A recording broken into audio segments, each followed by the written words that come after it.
Bonjour et bienvenue à tous sur cette nouvelle vidéo du Prof de Pharma, une page qui vous offre du contenu pharmaceutique clair et pédagogique.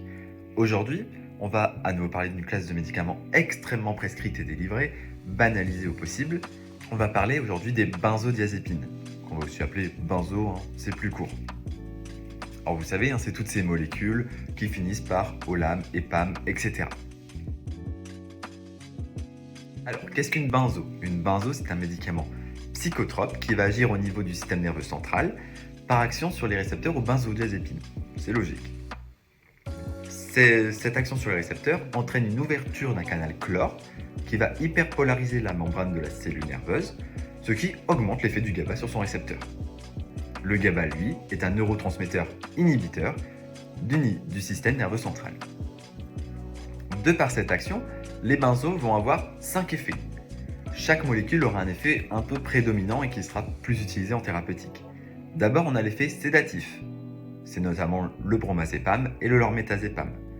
Un effet anxiolytique, c'est le cas de l'alprazolam, du diazépam, du lorazépam ou encore de l'oxazépam, aussi appelé Seresta, comme il n'est pas encore génériqué. On a un effet anticonvulsivant, c'est notamment le clobazam et le clonazépam. Un effet myorelaxant, le diazépam.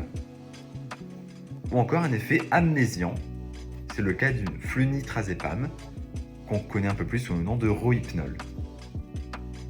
A savoir qu'il y a un antidote à ces molécules qui s'appelle le flumazénil et qui est donc antagoniste des récepteurs aux benzodiazépines.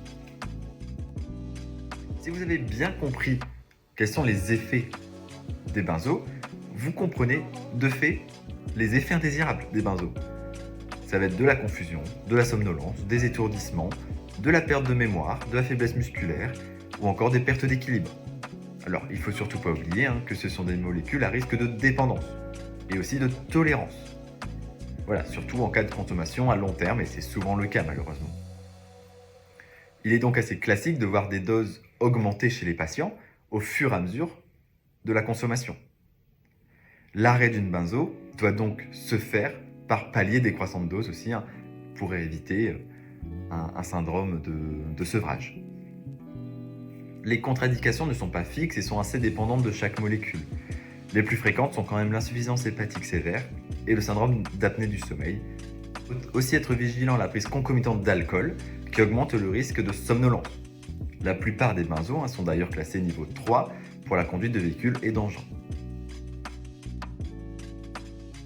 Le moment de prise d'une benzo va énormément dépendre de l'effet recherché. Si vous recherchez un effet sédatif, évidemment que vous allez le prendre le soir en allant vous coucher. Si à l'inverse vous recherchez un effet anxiolytique, vous allez le prendre soit ponctuellement quand il y a une crise, ou soit lisser sur toute une journée si l'anxiété est un peu continue. Si vous cherchez un effet mieux relaxant, il faudra le prendre évidemment quand il y aura des douleurs musculaires, etc. Alors, on va parler quelques secondes quand même des apparentés aux benzodiazépines. Donc, il y a deux molécules, le zopiclone et le zolpidem. Ces deux molécules agissent de façon assez similaire, mais ils vont se fixer sur un autre récepteur que celui aux benzodiazépines, mais sinon il va avoir tout à fait le même effet. Ces deux apparentés sont utilisées, eux, pour leur effet sédatif dans les troubles du sommeil. A noter que le zolpidem est classé comme assimilé stupéfiant. Il doit donc être prescrit sur une ordonnance sécurisée en toutes lettres, avec un chevauchement interdit. Donc aujourd'hui. Merci à tous de m'avoir écouté. J'espère que cette vidéo sur les benzos vous a plu, que vous avez appris ou révisé des choses. En attendant, je vous laisse liker, laisser un commentaire et pourquoi pas partager. Je suis toujours dispo par message si vous avez des questions.